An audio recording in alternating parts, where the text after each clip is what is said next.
that shit of doubt hanging around got old.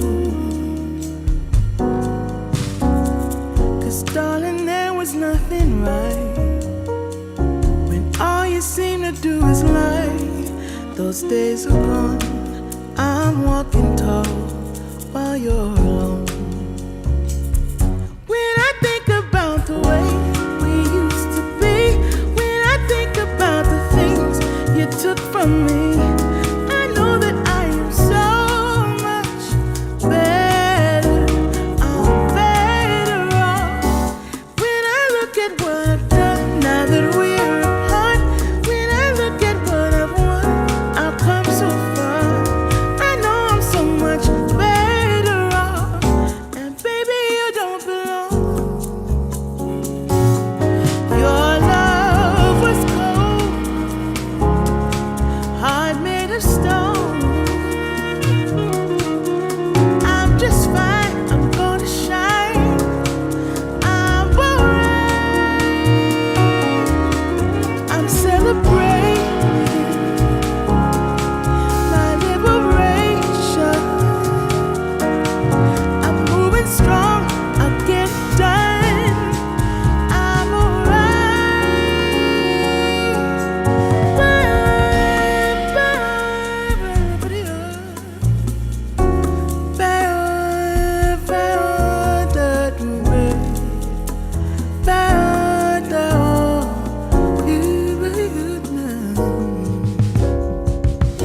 might be shaken but not stirred. Just a lesson that I've learned. And so it goes, tables turn, and you're on your own. When I think about the way we used to be, when I think about the things you took from me, I know that I am so much better. I'm better off. When I look at what I've done now that we're apart, when I look at what I've won, I've come so far. I know I'm so much better off. I'm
Put your pinkies up now, up now, up, live well to the extreme now. Put your pinkies up now, up now, up. Hey, it's Pinky.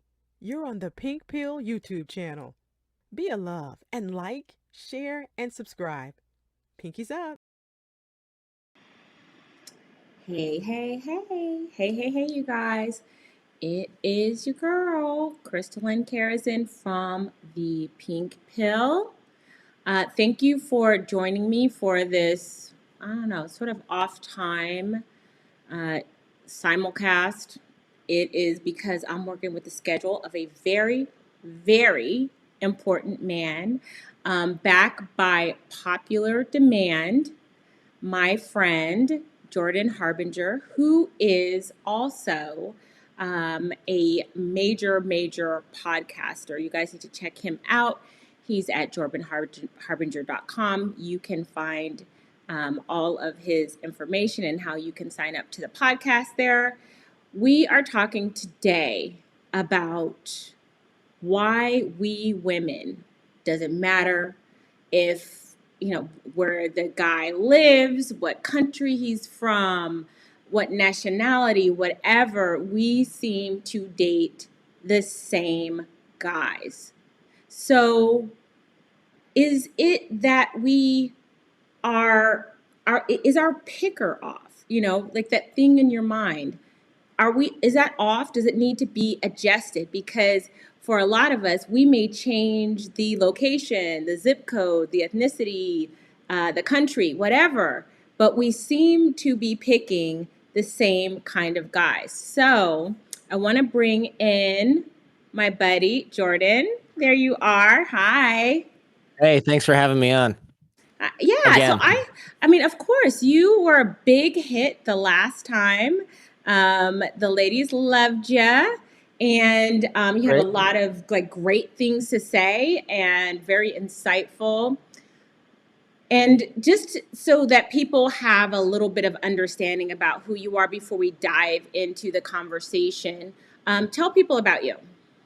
Sure. So I used to be a dating coach. I'm not anymore, but that I spent, I don't know, 12, 13, 14, whatever years doing that. And I taught men and women, but mostly men, how to meet and attract women, things like that. And for a long time, and not just like those tips where there's a lot of dating coaches now that are like, put yourself out there and put on a button down shirt in your profile. I wasn't that kind. I was like, Mm-hmm. I went into bars and clubs with guys. I worked with guys online. I worked with guys in person for years and years. We sold workshops that did that. People would come from all over the world and stay in our training facility. So it was kind of intense.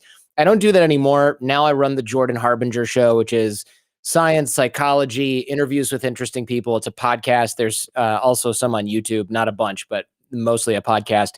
And I still talk and think a lot about these issues. And I have advice shows that I do every Friday.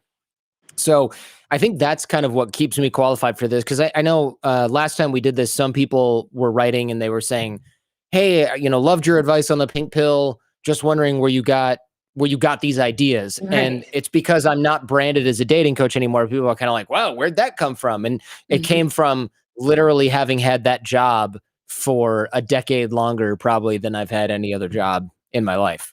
Right. Yeah. And I remember that's how I met you. I was looking for a body language expert, which Oh, you yeah. also are. Mm-hmm. And it was on Haro, Help a Haro, Report. yeah. Oh my gosh. Yeah. And how we met and how we connected. And you just had so much insight into just like the human psychology and how men think and how women think.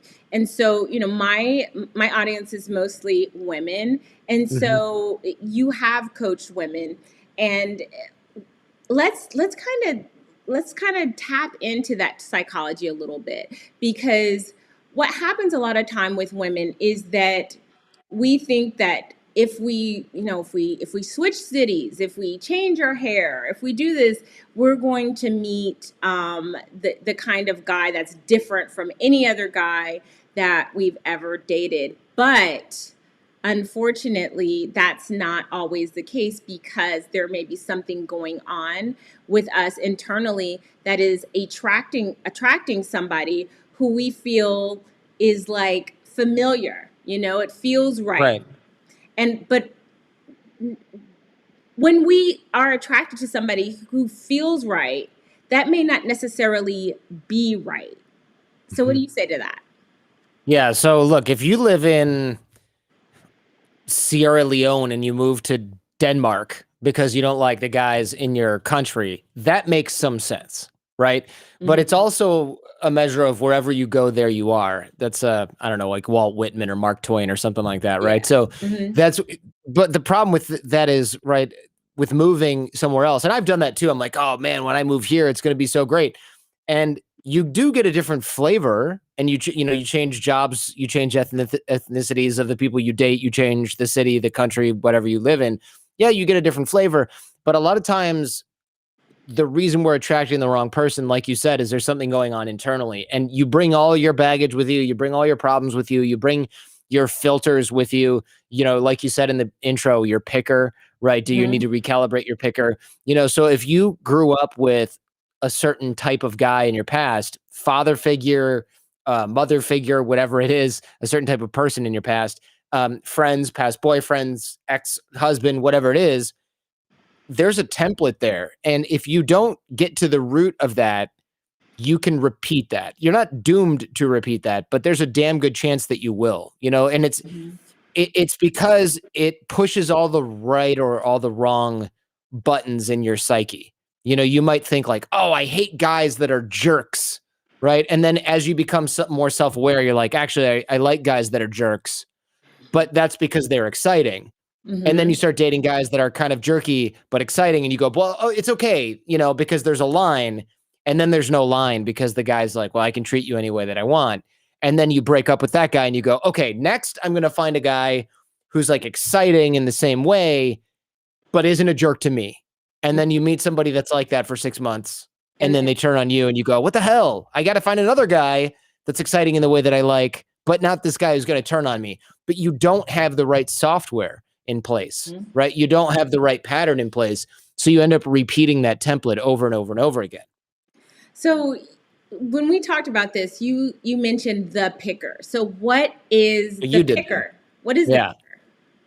Well, you kind of mentioned the picker, right? And the picker, and you were right, though, the picker is essentially the templates that we use to select a mate. And that those templates are put into place through environment, experience with the opposite sex, experience that you have growing up with your parents.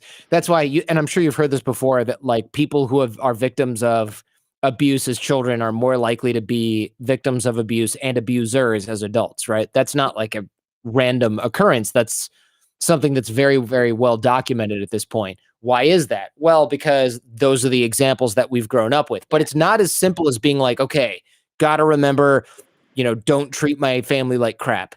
That's not how you solve this problem, because that's not, the root isn't really you forgetting or not knowing that that's wrong. I mean, people who abuse other people or treat other people poorly, they know that it's wrong. Doesn't matter what example they have, right? It's just that that's the habit that we fall into. It's like people who smoke, right? It's not that they haven't heard that cigarettes are bad for you. It's that they can't break the habit because the pattern is familiar. So a lot of people try and replace the pattern with something else, and that doesn't necessarily help either. They say, okay, I don't like guys that are abusive, obviously. So now I'm going to date a guy that is totally vanilla. That's probably not a good metaphor to use on a show, but I'm gonna date a guy that is totally non-threatening, probably, right? And that's not necessarily going to work either, because what happens is you date the podiatrist or whatever that's kind of like non-threatening, and you get bored right away, because your pattern is not just, I want to date a guy who's abusive. Nobody's thinking that consciously. The pattern is you require drama, you require conflict, you require the heightened adrenaline response in order to feel the excitement in your relationship that then triggers the that flips the switch in your head that says this person cares about me, right? Because in a perverse way, that negative attention, whether it's physical or emotional abuse, that's how that person knows that they're in a relationship, feels alive, feels connected to that person, because that's what they did with their own parents. So you might meet a guy that like takes you out to nice dinners and asks you how your day was and buys you stuff and takes you on vacation and never says rude things to you and never smacks you around. And you think, oh, well, like at a conscious level, you're like, great. And at a subconscious level, you're like, this person doesn't really love me. I don't feel connected with them. Yeah. Well, and that's what happens a lot. So I have a personal story about that. So I dated a guy who, you know, seemed to have checked all the boxes for me in terms of like externally. And he acted in certain ways that I was like, okay, I it's not great, but I feel like I can work with it. We can overcome it. And then over time, it became the behaviors that he had were so familiar to me because it mirrored the relationship that I had with one of my parents. And you know what happens, I think, like with us, if we have those kind of tenuous relationships with our parents, where our parents behaved in certain ways in which we have not resolved them, we then try to resolve them in our own, you know, in our own relationships. We try to figure out how we can get it right with other people. And so when we're primed for that, a lot of times we may meet people and there's certain things that they do that seem really familiar. And it's like a trigger, like, oh, this is my soulmate. We click. And the thing is that what's familiar and what clicks for you may not necessarily be what's healthy for you. And when I went to therapy and I was talking it through, my therapist said to me, he said, you know, what is familiar to you may not necessarily be what's good for you. And what I want you to do is try to introduce yourself or congregate with people who are unfamiliar to you. That doesn't maybe at the first meeting feel like a fit, because what fits for you doesn't mean that it's healthy. It just means what you're used to. And I think for a lot of women who have come from fractured families, that have come from parents who are dysfunctional, they look for those characteristics and then they start thinking, this is my soulmate because I feel like we click. And what it is that you're seeing something about, you know, that unresolved conflict that you had with your mother or your father that's familiar, and then you're honing in on that. Yeah, I mean, there's a lot there, and that stuff is all true. I think the problem that a lot of people have is they go, okay, well, just me realizing this, I get it now. But that's not really, again, it kind of goes back to the smoking analogy where it's like, you know, smoking is bad for you, but you're still doing it. Same thing with relationships. And humans are really good at rationalizing their way around or out of problems. You know, they might say, well, the last guy I dated was terrible and he took money from me and, you know, did all these abusive things. But this guy, he's different, even though he's doing the exact same thing, because he only borrowed a little bit of money from me. And also he has a job and the other guy didn't have a job. So it's not the same thing. And it's like, well, wait a minute. So he's still taking your money, right? He still takes off for 5 days and doesn't tell you where he is and comes back and he's like broke and like smells weird or whatever the hell it is, you know, like, you know, has meth in his pocket or something like that. Like there's still a problem here that you should probably go ahead and fix. So just being aware of the pattern is not enough to break the pattern. And I think that's a really important thing that I kind of want to drive home for everybody, because I know a lot of people that are really self-aware and they'll say things like, oh, I like this type of man, or I like this type of woman. And, you know, it's weird, but I like women that are really bitchy, or it's weird, but I like guys that are kind of jerks. And that's fine to know that. That's great. But it doesn't solve the problem if that is indeed a problem. Like, look, if you just like guys that like ride around on motorcycles, it's not a problem, right? But if that same guy is stealing money from your mom to buy heroin, then it's a problem. Mm-hmm. And there's so many people that will think that since they are aware of the problem, that they're taking that is like the steps that they need, or one of the prime steps they need to fix it. Yeah, sure. It's what's that like phrase is like recognizing the problem is part of the first step is recognizing that there's a problem. But it's like the first step in a bunch of steps. So if you're still on step 1 and it's been like a decade, you haven't solved the problem and you need to dig a little bit deeper. And the way to do that is obviously therapy. I saw a question in the chat out of the corner of my eye here that was like, what inner work should we be doing besides therapy? First of all, definitely therapy. And you can't really replace the therapy element with anything else, right? There's things you can do additionally, but I don't love the question, what inner work can we do besides therapy? Because, and I possibly just misinterpreted this, but it sounds kind of like, okay, I really don't want to go to therapy. So what else can I do? Like where's the hot yoga class that's going to fix this problem? And there isn't one. Mm-hmm. Yeah. Yeah, no, and the thing is that like anybody who's had a complicated relationship with their parents they're vulnerable to seek out the people who reflect those same qualities, because we have this desire to try to resolve and work it out, and it just doesn't work that way. And let's kind of flip it a little bit, Jordan. What about the guys who see that vulnerability in you, see that soft spot, see where you're revealing certain things about yourself that make you an easy mark, where they feel that you are a good person to target, to exploit? And since you've worked with a lot of men, I'm sure you've heard these conversations. Sure. So let's talk about that. Like, how do vulnerable women look to men who are like on the hunt? Yeah, some of this is subconscious, so I don't want to. I want to sort of preface this. There's not like an army of guys that go like, all right, I want a girl with low self-esteem that I can take advantage of, right? There are definitely people that say things like that, probably to themselves, but they definitely don't say things like that in public. So using that as like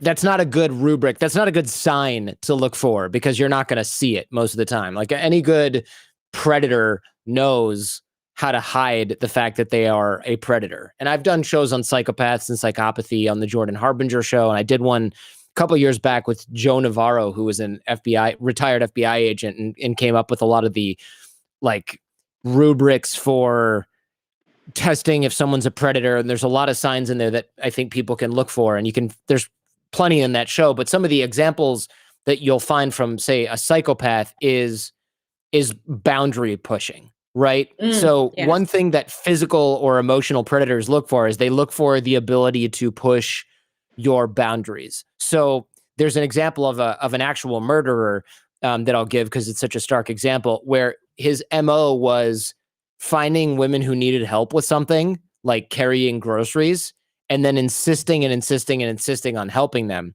And so what in the example from the woman who survived his attack, what happened was she was coming home with groceries.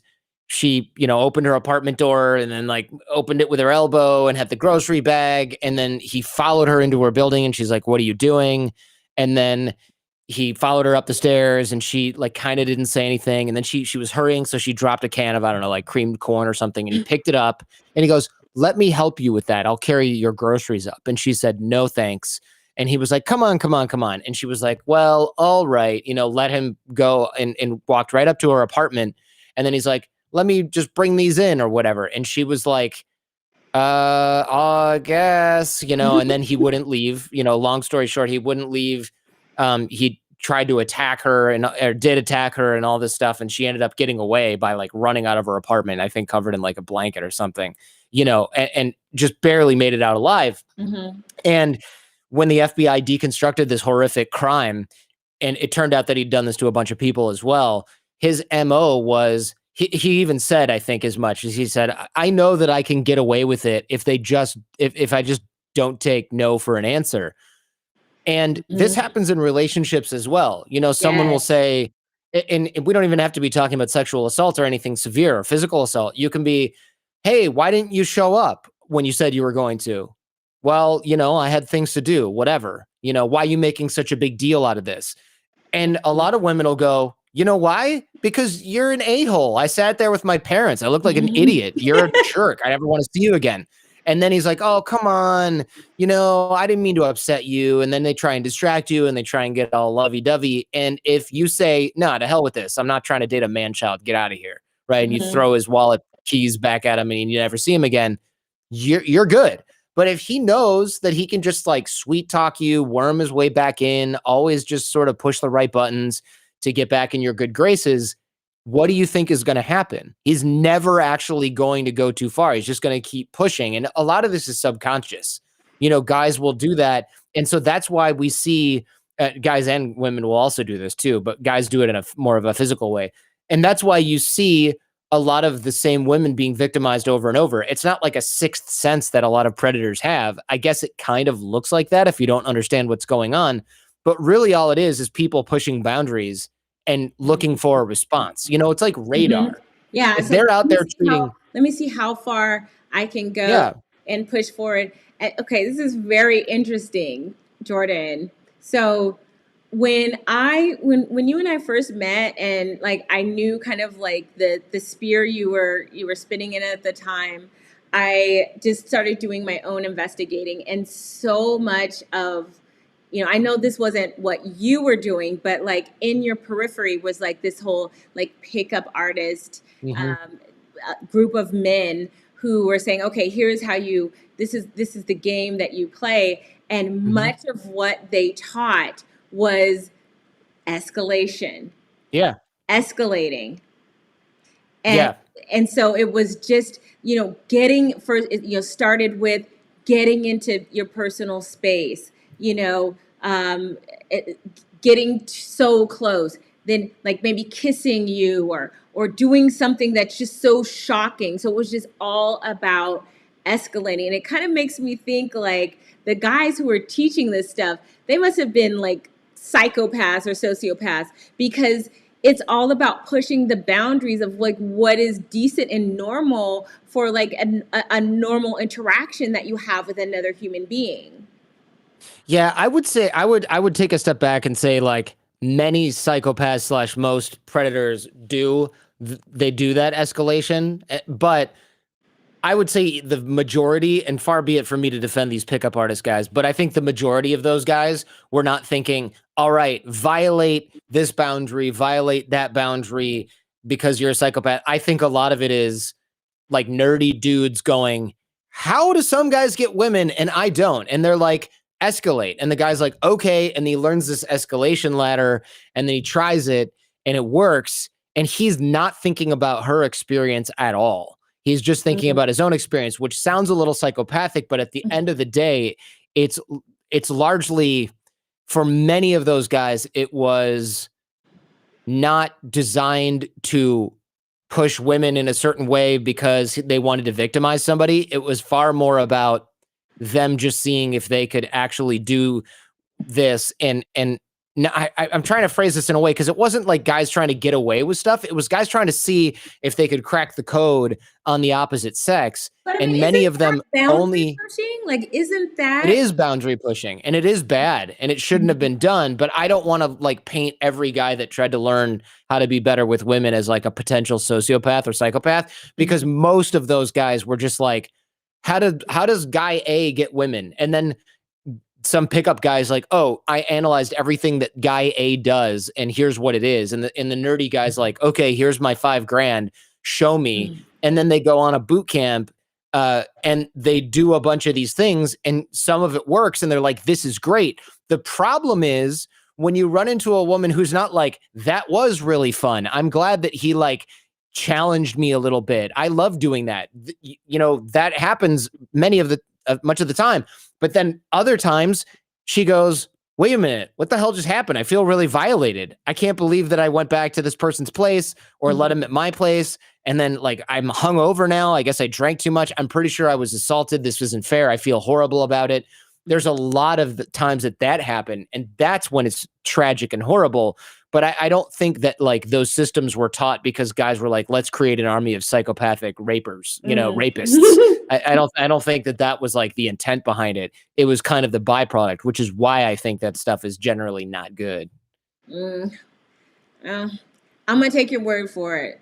I guess I'm just taking a woman's perspective, because it just, to me, like from the outside looking in, like, just the whole thing of like negging, like, telling people negative things about themselves to like shake their self-confidence. Well, that's different than physical escalation, though, right? No, but then, like, and getting her off balance, then so that she's a little bit vulnerable, so then you can like maybe put a little salve on it, make it better, so that you can like escalate it.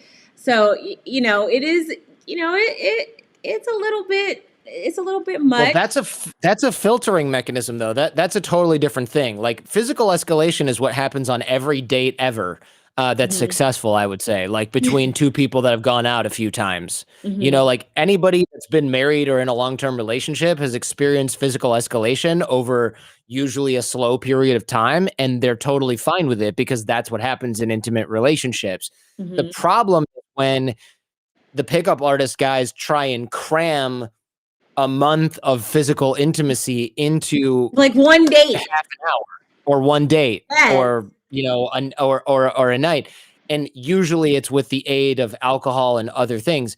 But the negging thing that you're talking about, where you try and knock someone off balance, that's a filtering mechanism, right? Because if I come up and I go like, oh, Christelyn, I really, or I guess I wouldn't know you at this point, but it's like, oh, I really love your hair. It looks just like, I think like my grandma has the same one, so the same wig. You'd be like, this guy, like, what an idiot this guy is. Like, do you think, like, are you that socially inept that you think that is something you should say to me? Like, get out of here. Like, you would not suffer that shit at all for 1 second. But if you are somebody of low self-esteem, and if that's what I'm actually looking for because I'm some dude who's out on the prowl, I can say that type of thing to 100 women over the course of a weekend. Let's half it. Let's go with one day. I could say that to 50 people in a nightclub or a dance club in a set of bars in the course of one night, and a few people are going to respond, right? Whether they respond because they're already attracted to me for some other reason, and therefore they take it as a joke, right? And they laugh, or they go, oh man, that was kind of jarring. And then, like you said, I put some salve on it, and then they come back and they're like, oh, okay. And they start to chase me. That's going to work on like 1 out of 25, 1 out of 20. And these are not statistics I actually documented, but let's assume it works in 5% of the time. That's good enough for a lot of these guys because they're filtering for somebody who's going to respond to that. The numbers. Yeah. Right. They're playing the numbers game. Exactly. So what advice would you have? So, you've got the ear of almost 800 women right now. And I just want to pause for a second because you guys, we have almost 800 people in here and only 485 likes. And I want to tell you, just want to break for a second so you guys understand the person in here who you're speaking to. This is, would you say, Jordan, what is your ranking on Apple at your podcast right now? Right now, I don't know. But I mean, it's one of the largest shows in the world at 11 million downloads a month, or 10 or whatever it is. So you're talking to a man who has 11 million downloads a month on his podcast, who advised is it CIA or FBI? Yeah, both. I've done both. Okay, both. Yeah, not about dating. Those guys they got it handled. It knows multiple languages, has been kidnapped, and lived to tell about it, obviously. This is a very, very, very smart man, and I'm so happy that I'm lucky enough for, to have the bat phone that I can always just text him and he answers back. One thing I really loved about you, Jordan, and what made me say, you know what, this is a stand-up guy. And it's just something very, very simple.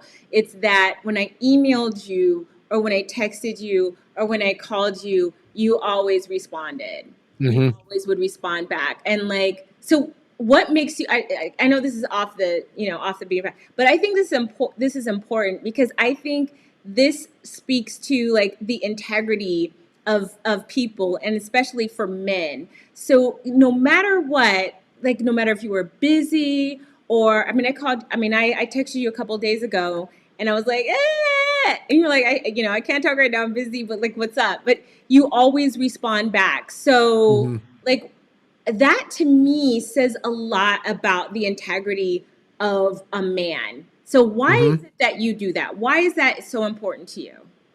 Yeah, I mean, for one thing, if I don't respond to a text when I see it, I'm gonna forget. So there's that. But Oh, like most people I also thought it don't was care so about special. that. Okay. Yeah, no. But the thing is, look, I think people who invest in their relationships, they reap those rewards later on. I mean, that's no secret. Not that I'm trying to. The thing is, I don't think about what people can do for me if I have a relationship with them, if I'm friends with them. I don't think like, okay, if I am nice to this person, then this is going to happen later, and then I can ask for this, and then I can ask for that.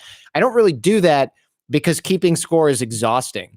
And so, since I don't do that, I have a lot of people asking me things, whether it's a favor or whether they're just checking in to say hello. And those relationships are all kind of equally important. And since I'm not trying to decide on I think what a lot of people do is they have a hierarchy. They go, people who can do things for me, people who I want something from, everyone else. Right. So like, or like people I'm obligated to reply to are somewhere below there, like their boss, Right. and then it's like everyone else. And so then they're like, well, I don't need anything from this person.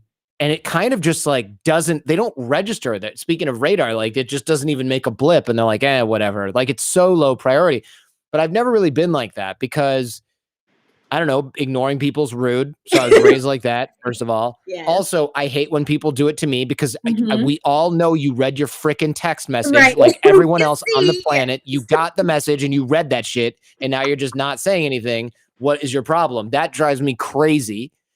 The other thing is now I track when people open my emails because my email program does that, and nothing just makes my skin crawl more than somebody who opens an email like 14 times and doesn't reply. I'm like, this person is crazy. Yeah. Like, who does that? Right. So, but mostly it's about investing in relationships. You have to treat people well. Like I was raised that way, but also even if you are a complete psychopath, treating other people nicely is like the best way to make good connections with other folks. So why would you not do it? So it strikes me as not just good, generous people communicate with others, because again, I think even if you were like the worst, most self-interested person in the world, it still behooves you to reply to communication and keep in touch with people. So when I look at people who don't reply or like can't get to their shit on time, if I'm allowed to say, I just think they're idiots. And I don't want to come across as that idiot. Like, that person who you've texted, emailed, left a voicemail, and they're like, oh, things are so busy. I don't know about you. All I think is your life is a fucking dumpster fire if you can't reply to a text or an email or a phone call. Like, your life is a mess. I don't want anything to do with it. Get away from me. So I don't want to come across like that either. Right. So that's probably why, that mixture of those things. Right. Okay. Well, it's not because I'm so special and fabulous. Now I feel like. No, that's why. That's for sure why. I should have just said that. No. Right. But yeah, no, I just wanted to just add that, like, is more important. And, we have a mutual friend, and that's how, and you by far, like, you have set the template, because the way that you handle networking and contacts is like the template that I've used to teach other people, because you're the master of that. So yeah, I want to talk to you about a little bit about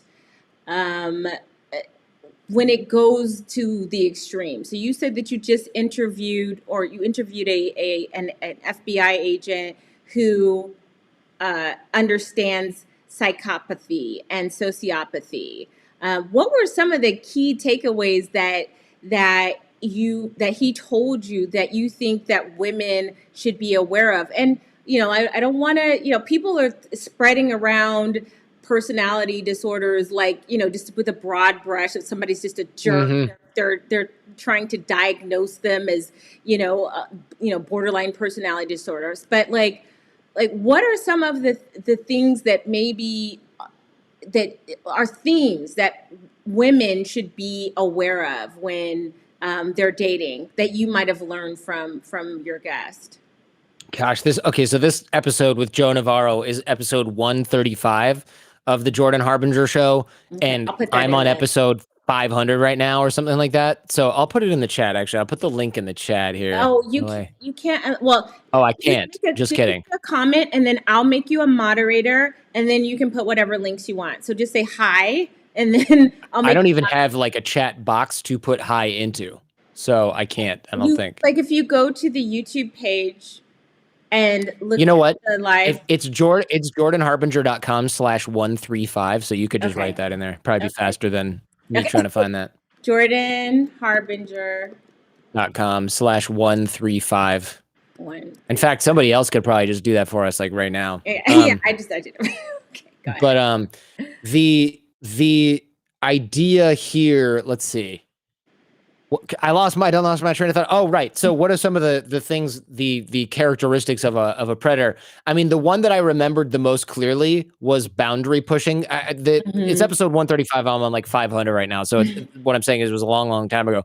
But there are a lot of indicators that somebody is going to take advantage of you. Honestly, the best predictor of future behavior is past behavior. So if you see somebody who's done things in the past, like they're late all the time, do you think they're going to be on time for this thing? Why would they be? They're always late. So that can be extrapolated to, hey, that guy that like goes on trips, for sure cheats on you, comes back and never wants to talk about it, and then makes you feel like you're crazy. Gaslighting. Yes. That is that guy. So gaslighting is one of the main ones. That's right. I was looking for the term. Gaslighting, past behavior of any kind that's really negative. Honestly, anything that's overly secretive, because like with me and my wife, the joke is I can never surprise her with anything because she's like got her finger on the pulse of everything. And that's fine with me. But guys who are like really secretive, I don't mean guys that want their own life, their own space, but I mean like you've never met his friends. You've never been to his place ever. Or like you've never been inside, right? You don't know where he works, but you've been dating for 6 months. Like that stuff is weird. Don't let them tell you otherwise. These aren't all individually red flags. Like, look, if you live in Washington, D.C. and someone's like, yeah, work for a contractor, maybe they're a freaking spy or something and they can't tell you, right? That is possible, I suppose. It's rare, but it's possible. But like if somebody is always gaslighting you, then that's not a good sign. Like people are not going to change. And people who have victimized you in one way or another in the past are going to keep doing it. There's not really a such thing as a guy who like takes money from you once and never returns it and then never does that again. Right? You never hear about that because it's totally unrealistic for that to happen. Right. Guys who cheat on you once, okay, maybe there's some extenuating circumstances or something like that and your relationship was imploding and you've been married for 20 years or something. I don't know. That's for you and a therapist and your significant other to think of. But if you're dating and a guy cheats on you, it's probably kind of it. Right? He's a cheater. Like you when you're dating, especially if you've only been dating like less than a year, this isn't like a guy who's got so many complicated things going on and blah, blah. No, this is not a complicated relationship. You're basically still in the honeymoon phase. Someone's cheating on you, then they're a cheater. That's the way it's going to be. That's what they do. Generally speaking. Right. It's like the leopard can't change its spots, I guess they say. So, you never want to put up with that. But look, if you've been dating somebody or if you've been together with somebody for 10, 20 years and they do something weird, it doesn't necessarily mean they're going to do it again.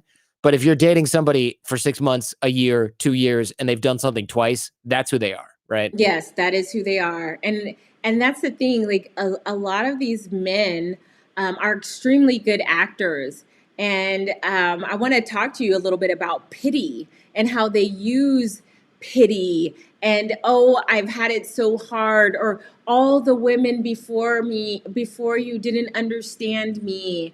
And, I'm just so scared, which is why I cheat, is because I'm really scared to, because I'm afraid that if I get too close, that you're going to hurt me. So people who do this use pity and use women's natural, like, nurturing instinct against them, right?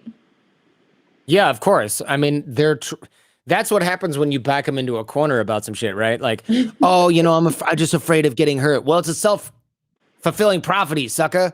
Get out of here, right? Like, that's what you're supposed to say when somebody cheats on you. But instead, what they're aiming for, and again, it's a boundary, is they're going, how do I turn this around so that I look like I'm the victim, not necessarily by and her, she but has by to something else? apologize. Yeah, she's apologizing to you. Sure. Like, okay, I shouldn't admit this, but I watched this show called 90 Day Fiance. You ever heard of it? Oh my God, you and my husband watched that. It's so funny. It's so funny. It's terrible. These can't. people are idiots. All right. They are the dumbest people that they could possibly have found, and they put them all in one TV show. But there's one couple right now. It's like this 50-year-old white chick from Michigan, and a guy from Belize, I think, and he's like 26. Okay. And she slept with his cousin. All right. And when she's telling him this, she's like crying, and she's like, I just want to tell you, you never made me feel special on this trip, and it was a disaster, and we were fighting, and whatever the guy's name is was always telling me how beautiful I am, and you had made me feel so bad about all our fighting that I just ended up spending the night with him. And the guy was like, like stone cold. He's like, I know all about it, which was glorious. But the point of this story is that she didn't say, I'm sorry, this is terrible. I got to get this off my chest. I hope this doesn't ruin our relationship. I don't know what's gotten into me. I need to see somebody about this. She was like, you didn't make me feel special. You and I were fighting. This guy came along and said all the things that you didn't do. And I was like, you toxic ass. You know what? Like, what is wrong with you? And the reason that was so jarring was because I was thinking, if I ever did anything like that, which I would not do, the last thing I would do is be like, here's the reasons why me cheating on you is your fault. Because that shit would not work at all. Right? But that's boundary testing, and women can do this too, right? But it's crazy to me. And this guy, of course, he just wants to come to the United States. So he's all like, baby, it's all right. And meanwhile, he's like, you do whatever whatever. you want to, because as soon whatever as I you get want. there, I'm leaving you for a 23-year-old. Yeah, 100%. Meanwhile, she's like, and you were texting women about you wanting to take them to Cancun. And he was like, yeah, but you cheated on me. And I was like, you gave this guy the greatest gift ever, because now he can do whatever he wants, and you can never complain, because all he has to do is be like, you slept with my cousin, you skank, right? So like, you never have a card to play in this game ever again. But predators will do that. Abusers will do that. They will find a way to make something not their fault all the time. It's not necessarily that people who do that are predators, but every predator and abuser does that. Does that make sense? Yes, I actually had, going back to the same partner, if I had an issue or a concern, something that I felt that was important to me, that was bothering me, by the end of the discussion, I ended up apologizing. I'm For like, sure. how am I apologizing to him when he did this thing? And it's crazy making. It is. And they do it on purpose. That's why it's called gaslighting.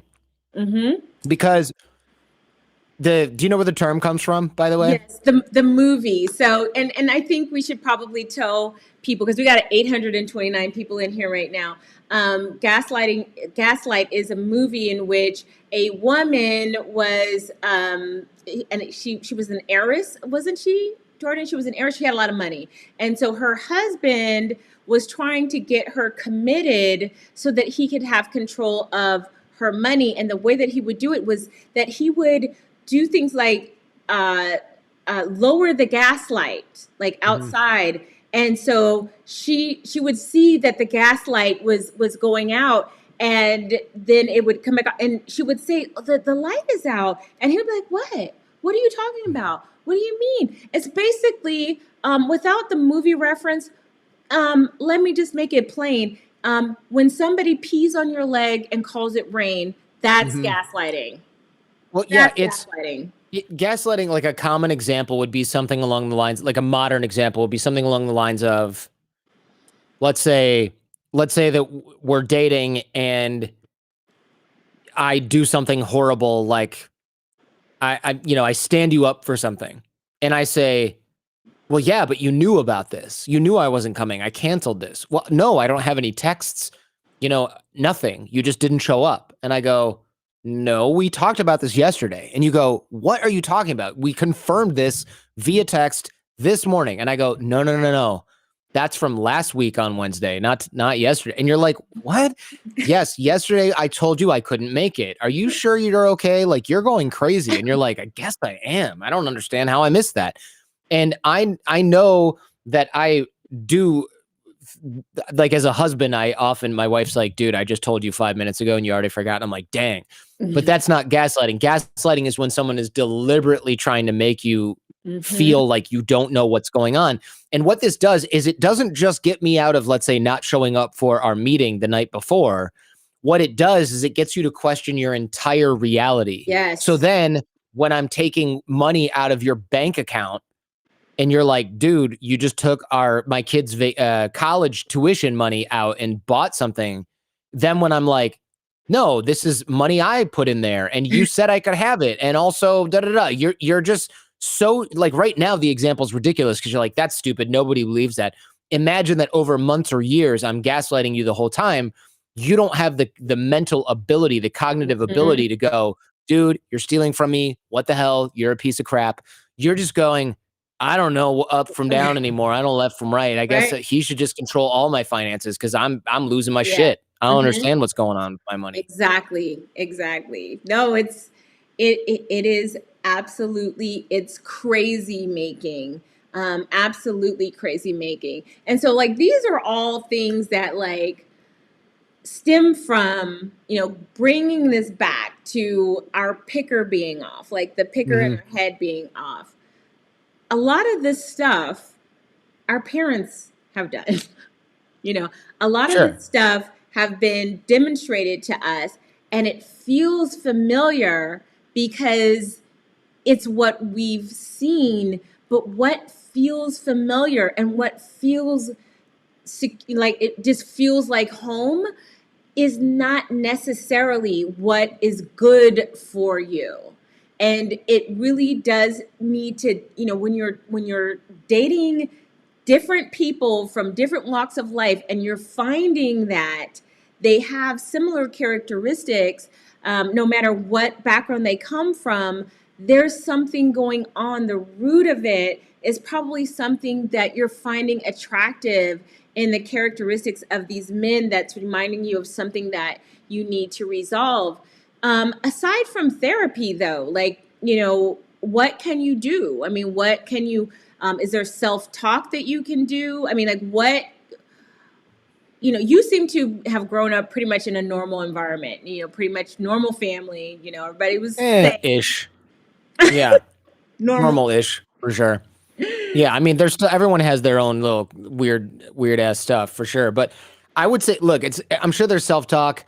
Definitely therapy is where the root gets addressed, because that's the therapist after, 2 months is like, aha, so your grandma did this to your mom. Your mom was like this. Your dad was then emotionally unavailable. Thus, you are now going after emotionally unavailable guys. We can't, it's not like, think about your life and find out why you date shitheads. Like, that's not going to work. You have to go to therapy and handle it.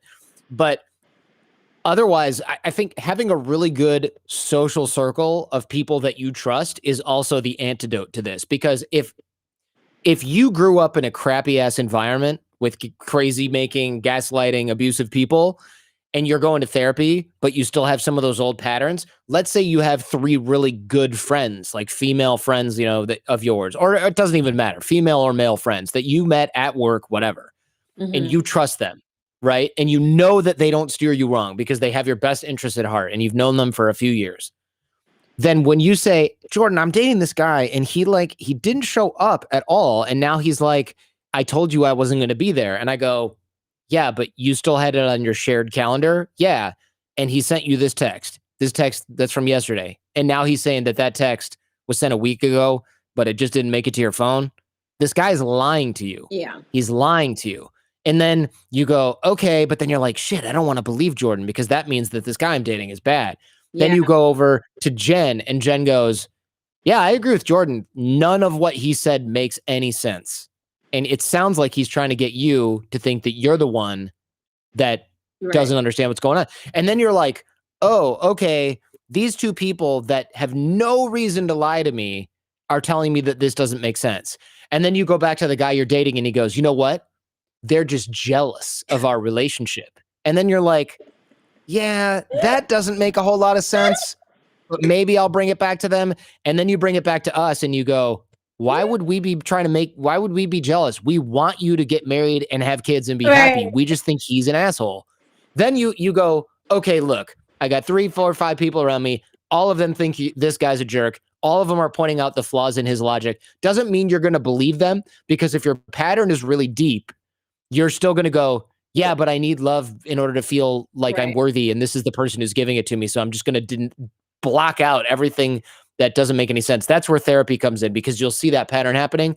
But if you have a strong social network of family or friends around you that can tell you something that is credible, that's your sort of like window to the outside world, right? Where those are the people that say, that guy did lower the gas lights. I literally saw him do it. He's lying to you when he says he doesn't. And you go, okay, so it's not just me. You need that reality check. That's another reason why abusers always try and isolate their victim. Yes. Because they know that the mom, dad, friend, brother, sister, uncle who goes, this guy's a piece of shit, they know that that is the oxygen that is keeping you alive. Yes. Outside of their relationship with you. You're the biggest threat to their domination of your mind. So you have to keep that alive. That's the challenge though, right? Because they're fighting tooth and nail to get me and other friends away from you and you away from us. And if they push the right buttons and you're not in therapy dealing with this, then they will win. That's why the therapist is required. Because then you go and tell your therapist, yeah, all my friends think he's an a-hole, and they pointed out these logical flaws, and your therapist goes, he's doing this to you on purpose to control you. And then what? You have a choice. Do you believe your therapist and your friends? Hopefully. But what a lot of people do is they go, I don't need therapy anymore. And you know what? Jordan's not a nice guy. I don't really like him. I don't like the way he talks to me, or some other bullshit. Right. And then I don't hear from you for 5 years until you call me and say, can you pick me up? I'm leaving my husband because he's crazy and he threatened to take my kid. It's that stuff. Yeah. No, I've actually had friends who I've tried to appeal to. You're just like, no, don't do it. And it's like, this person, he loves me and you're just jealous. You're just jealous. And I'm like, okay. And then you're right. Months later, can you give me? I can't drive because both my eyes are closed because he hit me. Right. So I mean, yeah, that is a real thing. So Jordan, thank you so much. So I want to just say this. So what is the theme? What is the moral of the story? What is the point of us having this conversation right now? That it doesn't really matter if you change your zip code, change the ethnicity or the country or whatever the guy. If your picker is off because of things that you're primed for recognizing as familiar, you have to understand that what's familiar isn't always healthy, and that there are going to be people who are going to recognize this, whether on purpose or purposely, or just because they know what I mean. They're effed up too, and so they're seeing that this. They're seeing this simpatico between the two of you. It is important to recognize that no matter where you go, because a lot of us women, who we're on our level up journeys, we want to meet quality men, and we think that if we just change the external in some way, then that it's going to make everything better. When in fact, these characteristics can keep popping up again and again and again. Jordan, exactly. Any last words for the people who are listening? Right. So it's about your environment and it's about your own patterns and templates. You can change your environment, and you should, if that's the case that you need to, but you also have to change your own templates, because otherwise you're just going to keep replaying. You're going to literally, you won't even notice, you're going to rebuild everything toxic around you. If you have those same, like you will find the one terrible abusive guy in the whole city in Denmark where you moved to, if you still have that pattern of attracting those people, because you will find that person like a freaking magnet. But I appreciate everybody tuning in, like 832 some people. The chat is lit. I don't know how anybody could read that. It's going crazy over there. Wait, so somebody did have a question. So they're like, okay, we talked about predators, but like, do you have any thoughts about like choosing the right guys? Like, you know, how do you do that? Yeah, I mean, look, that's probably a different show topic. I'm sure I could come up with something, but off the top of my head, but I'd rather put some thought into it. You know, picking a partner is like don't you have a course on that, Christelyn? You better get on that. Yeah, no, I do, and actually, I can speak to that. I can speak to that. So for me, and this is whether I choose a friend or just a partner, the thing that really defines to me a good guy to be with is someone who has integrity, somebody who keeps their word. Like, this is really important, and it's the reason why I like Jordan so much, because like he will always follow up with me. Like, you know, he's not a flake. He's somebody that, like, if I was stuck somewhere and I called him, he would figure out how to help me. And so a good guy is someone who is true to their word. Men who have friends, and the friends that are around them like him as much as you like him. When he does nice things for people without a payoff. When he pays his bills on time, you know, he keeps his appointments. He's prompt. He's on time for dates. And if he can't be on time, he's calling you. So like, look at those behaviors. How long he's been at a job. You know, that's important too. You know, is he going from job to job? Is he like have a new job every 6 months? Things like that. How long he's had his friends. Usually guys who are red flag don't keep friends for long because they treat their friends the way they treat their girlfriends, which is like crap. And so they don't, you know, so those are all kind of things. And I think that is probably another show, right, Jordan? Definitely. Yeah, definitely. There's so much there about tuning your picker to the right thing and being, you know, also you have to deserve what you want. You know, there's like, speaking of pickup artist guys, there were so many guys that would be like, all right, what's the magic code to say to women? And it's like, dude, forget the right words. You live in your mom's basement, literally. You don't have a job right now. You don't have any direction in life. You didn't finish college, you know, or whatever it is. And they're like, how do I get models? And I'm like, whoa, step back and brush your teeth, you know, and like, yeah, like, where do I even begin? Models? Dude, you got to focus on trying to get literally anybody, you know, with the opposite sex at this point. Like, what are you talking about? And they're so like 5'1" and scrawny. Where how can I get models? Like, what? Well, yeah. Let's not be hateful of the 5'1" scrawny guys. They need love. But, you know, it's like those guys should at least have a reality check about like bringing something to the table. Right. Don't be a heightist or whatever that's called.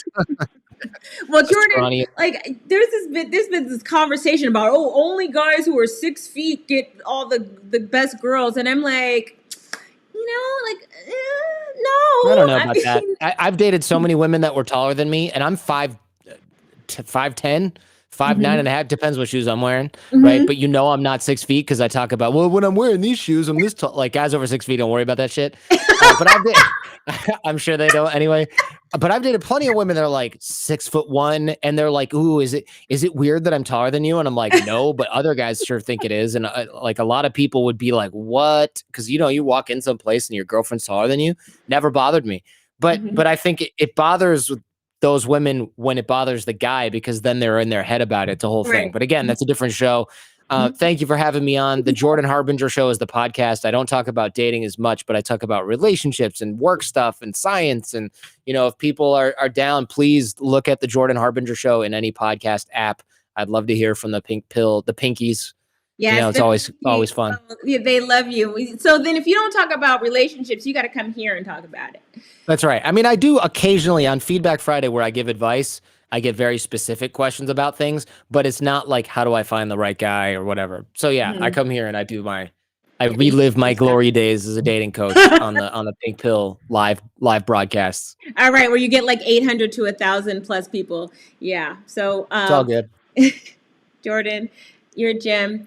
Thank Tell Jen, thank you so much for lending. I know that you have like a Yes. certain schedule. So tell her I said hello. Give that adorable, adorable baby a kiss from me. Is he almost 2 now? He's 18 months. Yeah. Is so he, and he's talking? a year and a half. Is he talking? He says like 4 words in Chinese, like animals, like dog, cat, fish. He can say ball in English, but it's like bo, you know, it's like kind of, that's what he's got. Is Jen talking to him in Mandarin, or is it? Yeah, but I do too, actually, in Mandarin. I talk to him in Mandarin, but he's with grandma and grandpa a lot of the time. They speak to him in Mandarin. So, because if we get that as his first language, he lives in America, so he's going to learn English. Like, he's going to learn it automatically. Chinese, though, we kind of have to like manually make sure. That's hard. Yeah. Is Chinese, so you know Mandarin. How many languages do you know, Jordan? Like 5, but not as well, not all equally well, right? Like I can't just like I couldn't like write a children's book in Serbian, right? But I wrote like a children's story in Spanish back in the day. I could write it in German. I could have a complex conversation in Mandarin, a complex-ish conversation in Mandarin. But like, you know, I forgot a lot of words. Like even Spanish, which I don't use, even though I live in California, you know, I forgot a lot of that. But then I'll watch Narcos and I'm like, oh, I understood everything. You know, so it sort of like goes up and down. Jordan, you're such a dummy. God. Yeah. Yeah. Eventually I'll do something with my life. Yeah. All right, you guys. So we're going to say goodbye. Jordan, thank you so much for joining. Thank you. You're so fun. And I know everybody enjoyed you. Next time we got to have that talk on how to pick the right guys. And so let's keep this thing going. All right, go to jordanharbinger.com and sign up for his podcast right now. He's amazing and he's the real deal.